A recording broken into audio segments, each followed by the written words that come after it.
안녕하세요. 미국 증시에서 살아남기입니다. 오늘은 저를 포함한 소파이 주주분들께 고무적인 소식을 전해드리려고 하는데요.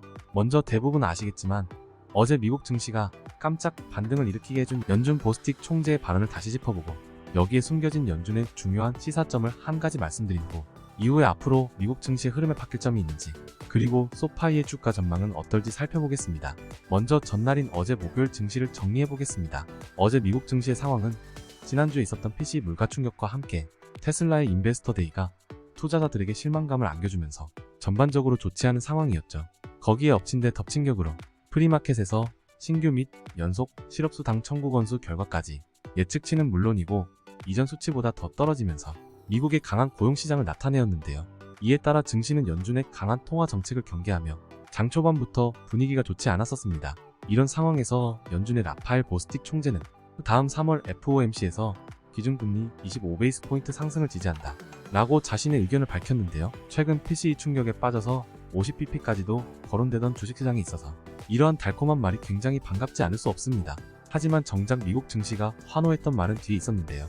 바로 이번 여름 중순에서 말쯤부터는 연준이 기준금리를 동결할 것으로 예상한다 라고 한 말이 어제 추락하고 있던 시장을 살려냈습니다. 하지만 장이 끝난 이후에는 한국 시간으로 금요일 오전 6시부터 잇따라서 연준의 월러 의원과 카시카리 의원이 현재 미국의 강한 고용과 소비 그리고 그 생각만큼 줄어들지 않고 있는 인플레이션을 언급하며 기준금리를 50베이스포인트까지도 열어두고 생각해야 한다는 등 매파적인 발언을 함에 따라 다시금 금요일 미국 선물시장은 주춤하는 모습을 보였었습니다. 통화 정책을 두고 연준 위원들의 엇갈린 견해가 미국 증시를 혼란스럽게 만들고 있네요.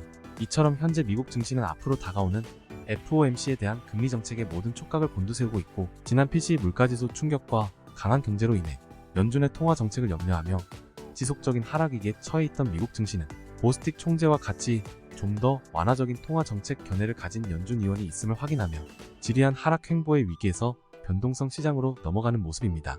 그런데 이러한 표면적 사실 이외에 한국 시간으로 어제 목요일부터 오늘 금요일 아침에 걸쳐서 일어난 연준 위원들의 엇갈린 통화 정책 견해에는 중요한 시사점이 있습니다. 지난해까지만 해도 금리 인상 투표권이 있는 연준 위원들이 거의 모두 만장일치로 높은 금리 인상을 진행해왔다면 올해부터는 연준 위원들의 의견이 엇갈리고 있다는 점입니다. 이러한 국면이 어느 단계에서 나타나는지 아시나요?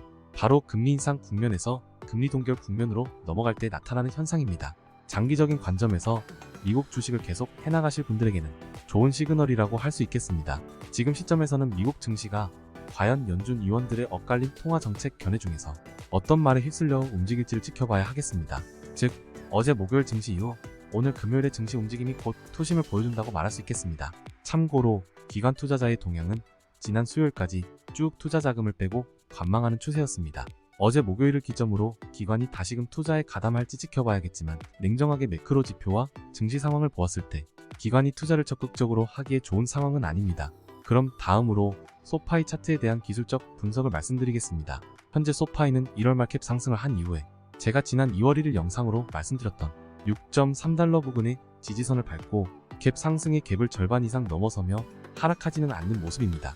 강한 지지를 받고 있는 좋은 상황이라고 볼 수 있습니다. 게다가 주가는 2월 1일 단기 고점을 찍고 하락하고 있는데 거래량을 보시면 거래량은 점점 떨어지고 있죠. 그만큼 낮아지는 주가에서 파는 사람이 없어지고 있다는 뜻으로 아주 좋은 지지라고 할 수 있습니다. 여기에 피보나치를 더 추가해서 주가를 살펴보겠습니다. 피보나치 50% 선을 딱 밟고 올라선 목요일 주가가 보이시나요? 지난 영상에서 말씀드린 6.3달러가 뚫리지 않을 가능성을 한 번 더 높여주고 있습니다. 여기서 끝이 아니에요. 제가 영상 초반에 저를 포함한 소파이 주주님들께 굉장히 고무적인 소식이 있다고 말씀드렸죠. 눈치가 빠르신 분들이나 제 지난 영상을 보신 분들은 어느 정도 감이 오실 수 있는데 오늘 드디어 소파이의 골든 크로스가 예정되어 있습니다. 어제 목요일 장마감 후 소파이 차트의 이평선을 보시면 201선과 51선이 멋지게 접하고 있네요. 말씀드렸다시피 골든 크로스가 발생하는 순간 프로그램 매매나 인베스팅 사이트 상에 골든 크로스 발생한 종목들이 업데이트 되기 때문에 골든 크로스 발생으로 인한 소파이 추가 매수세가 유입될 가능성이 큽니다. 그만큼 만약 증시가 하락한다고 해도 소파이가 주가 방어를 잘해줄 수 있다는 뜻이죠. 소파이를 1시간 봉차트로 살펴보겠습니다. 6.3달러 부근의 지지선을 2번 밟고 일어나면서 더블 바텀이 발생했고 또 한 번은 어제 급락 시 피보나치 50% 부근을 밟고 일어나면서 점점 삼각형 모양으로 수렴해 나가는 게 보이시나요? 이렇게 거래량이 줄어들면서 주가가 하락하는 중에 아랫변을 지지선 삼아서 삼각형 모양으로 수렴하는 차트, 주가가 곧 아래로든 위로든 튄다는 뜻입니다. 미국 증시가 급락하면서 소파이도 휩쓸려가지 않는 한 소파이 혼자서 아래로 급락할 이유는 지금 안 보이죠? 사실 급락하면 더 죽고 싶네요. 골든 크로스를 앞둔 상황에서 학자금 대출로 주력 사업이 약해진 상황에서도 장사를 아주 잘해서 돈 잘 벌고 있는 소파이, 위로 튀어오를 확률이 더 높아 보입니다. 참고로 바이든 행정부의 학자금 대출 탕감 정책에 대한 대법원의 판결은 지난 법원 심리 이후 아직까지 별다른 업데이트는 없으며 기사에 따르면 최대 6월까지도 대법원 최종 판결이 길어질 수 있다고 하니 참고 바랍니다. 다음으로 기본적인 보조 지표들을 확인해 보시죠.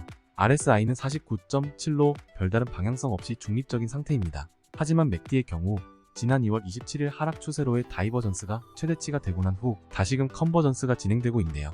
하락에서 상승 추세로 전환 중이라는 뜻입니다. 기준선 아래에 있는 막대기의 크기가 점점 작아지고 있는 게 보이시죠?